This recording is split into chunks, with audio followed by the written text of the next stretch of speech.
Hello everyone, welcome to tasty leaks. আমি আজকে আপনাদের জন্য নিয়ে চলে এসেছি ট্রাইকালার ধোকলার রেসিপি। সামনেই স্বাধীনতা দিবস আসছে, তো ইন্ডিপেন্ডেন্স ডে উপলক্ষে এটা আমার স্পেশাল রেসিপি। এটা শুধু 3 রকম কালার নয়, 3 রকম আলাদা আলাদা ফ্লেভারও আছে। আর এটার সাথে আমি 3 রকম কালারের চাটনিও সার্ভ করেছি, সেটার রেসিপিও আমি এখানে শেয়ার করেছি। এই রেসিপিতে আমি কোনো রকম আর্টিফিশিয়াল ফুড কালার ব্যবহার করিনি। চলুন তাহলে রেসিপিটা শুরু করি। আশা করি এটা আপনাদের খুব ভালো লাগবে।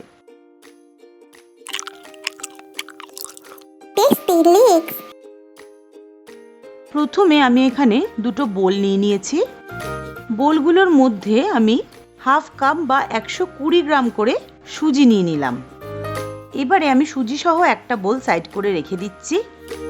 আর একটা বোলের একটা মিশ্রণ তৈরি করে নিচ্ছি।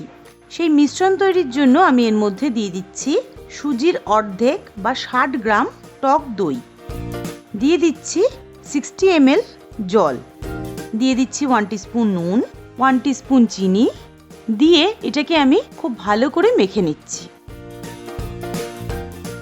দেখুন, এটা মিক্স করে নেওয়া হয়ে গেছে।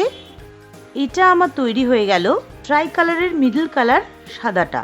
এবারে ঢাকা দিয়ে এটাকে আমি সাইড করে রেখে দিচ্ছি। এবারে চলুন আমি গ্রিন কালারটা তৈরি করে নিই।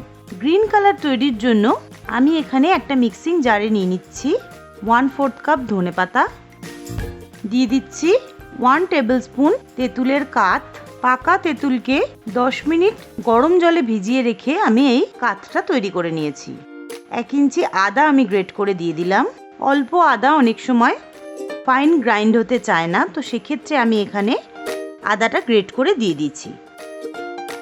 দিয়ে দিচ্ছি একটা কাঁচা লঙ্কা, 1 টিস্পুন বিট নুন, 1 টিস্পুন চিনি আর 1/4 কাপ জল দিয়ে এটার আমি একটা ফাইন পেস্ট তৈরি করে নিচ্ছি। দেখুন, ফাইন পেস্টটা আমার তৈরি হয়ে গেছে। এবারে সেকেন্ড বোলে যে আমি সুজিটা নিয়েছিলাম তার মধ্যে এই ধনেপাতার পেস্টটা ঢেলে দিচ্ছি।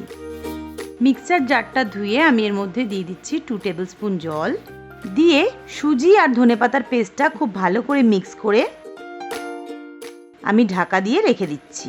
এভাবে ঢাকা দিয়ে রেখে দিলে সুজিটা এক্সট্রা ময়েশ্চার অ্যাবজর্ব করে কিছুটা ফুলে উঠবে। এবারে 3 নম্বর কালার বা অরেঞ্জ কালারের জন্য আমি নিয়ে নিয়েছি 150 গ্রাম বেসন। বেসনটা যেহেতু সুজির তুলনায় ফাইন ডাস্ট থাকে, সেই জন্য আমি সুজির তুলনায় বেসনের পরিমাণটা একটু বেশি ব্যবহার করেছি।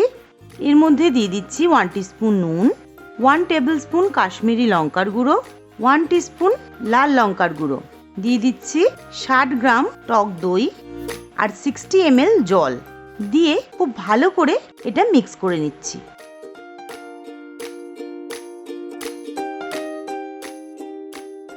দেখুন, এই মিশ্রণটাও আমার তৈরি হয়ে গেছে।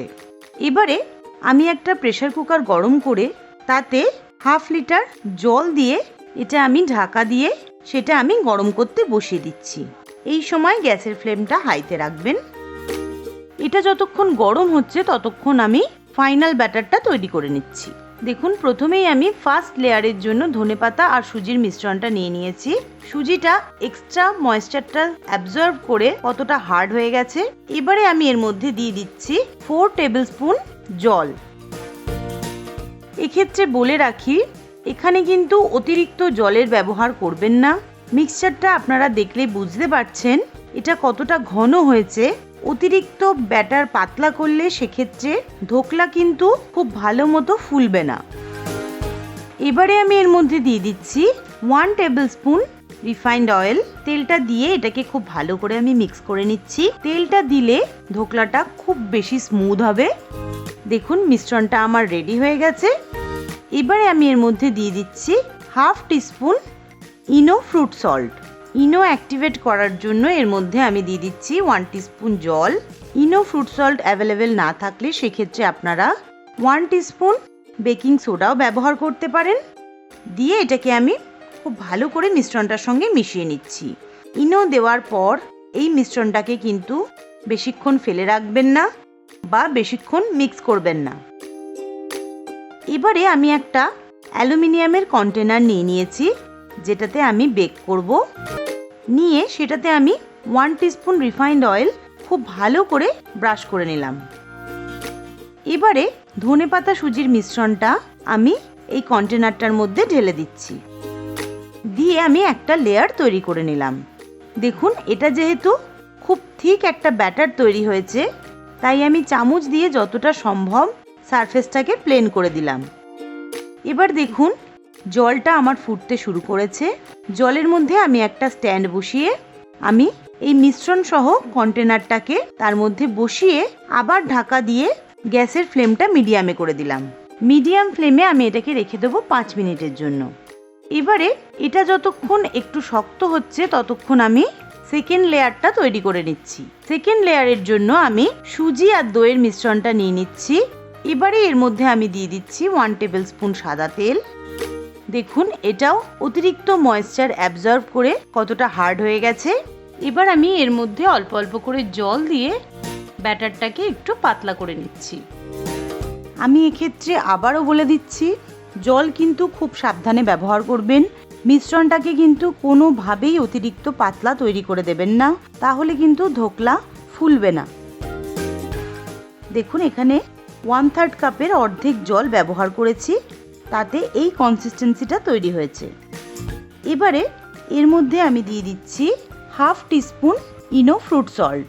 তার মধ্যে দিয়ে দিচ্ছি 1 টিস্পুন জল।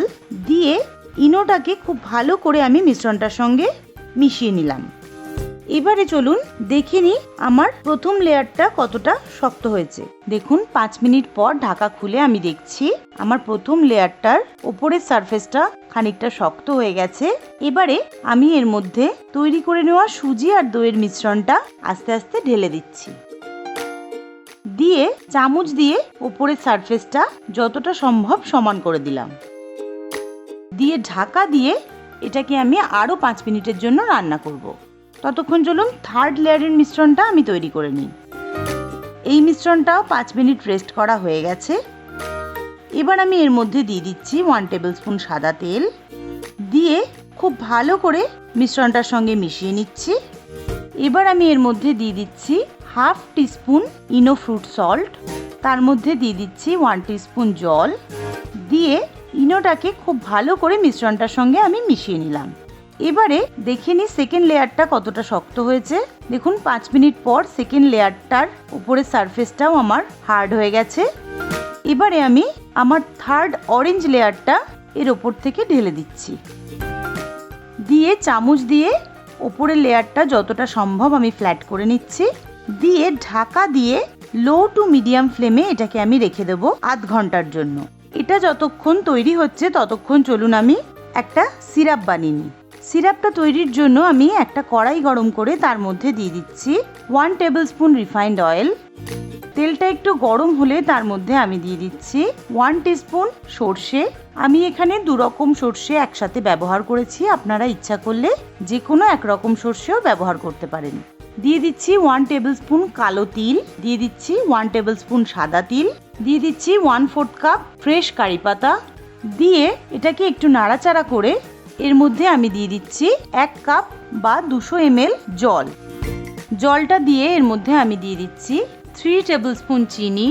চিনিটা দিয়ে হাই ফ্লেমে এই জলটাকে আমি একটু ফুটিয়ে নেব চিনিটা গলে যাওয়া পর্যন্ত। চিনিটা যেই গলে গেল, এবারে আমি এর মধ্যে দিয়ে দিচ্ছি 4-5টা চিড়ে নেওয়া কাঁচা লঙ্কা। এর মধ্যে আমি দিয়ে দিচ্ছি 1 টিস্পুন লেবুর রস। দিয়ে খুব ভালো করে মিশিয়ে নিলেই এই সুগার সিরাপটা আমার রেডি হয়ে গেল। এবার আমি এটাকে ঠান্ডা করে নিচ্ছি। আধ ঘন্টা পর ঢাকা খুলে দেখুন, আমি একবার চেক করে নিচ্ছি এটা আমার পুরোপুরি তৈরি হয়ে গেছে কিনা। একটা ছুরি ঢুকিয়ে আমি দেখে নিচ্ছি। দেখুন, ছুরিটা পুরো ক্লিন এসেছে। আমি আগেও দুবার 20 মিনিট আর 25 মিনিটে একবার করে চেক করে নিয়েছিলাম, তখন ছুরিটা ক্লিন আসেনি, কিন্তু এখন এটা একদম রেডি হয়ে গেছে। এবার আমি কন্টেনারটাকে নামিয়ে নিচ্ছি। কন্টেনারটাকে একটা স্ট্যান্ডের ওপর নামিয়ে আমি রেখে দিলাম। এবার এটাকে 1 ঘন্টার জন্য আমি রেখে দিয়ে ঠান্ডা করে রুম টেম্পারেচারে নিয়ে আসবো। এবার দেখুন, ঠান্ডা হয়ে যাওয়ার পর আমি ধোকলাটাকে এটার থেকে বার করে নিচ্ছি। প্রথমেই একটা আমি ছুরি দিয়ে সাইডটা আলাদা করে নিচ্ছি, যাতে ধোকলাটা কোনোভাবেই ডিমোল্ড করতে অসুবিধা না হয়। এবারে আমি একটা ফ্ল্যাট সারফেসে ধোকলাটাকে ডিমোল্ড করে নিলাম। দেখুন এটা খুব সহজেই উঠে চলে এসেছে। এবার আমি একটা প্লেটের মধ্যে এটাকে উল্টে নিচ্ছি। দেখুন ধোকলাটা আমার একদম রেডি। এবারে এর ওপর থেকে আমি তৈরি করে নেওয়া সুগার সিরাপটা অর্ধেকটা দিয়ে দেবো। বাকি অর্ধেকটা ধোকলা স্লাইস করার পর যদি কোনো জায়গা ড্রাই মনে হয় তাহলে সেক্ষেত্রে আপনারা ওপর থেকে এই সুগার সিরাপটা একটু একটু করে ছড়িয়ে দিতে পারেন। এই সুগার সিরাপটা দিলে ধোকলা কখনোই ড্রাই হয়ে যাবে না, সারাদিন পরেও একই রকম সফট আর ফ্লাফি থাকবে। দেখুন এটাকে আমি স্লাইস করে নিচ্ছি। দেখুন 3 রকম কালার 3 রকম লেয়ারে কত সুন্দর এটা এসেছে। কোনো রকম আর্টিফিশিয়াল ফুড কালার ছাড়াই তৈরি হয়ে গেছে আমার ট্রাইকালার ধোকলা। দেখুন এটা কতটা সফট তৈরি হয়েছে। এবার আমি পুরো ধোকলাটাকে স্লাইস করে কেটে আমি এটাকে সার্ভ করে দিচ্ছি।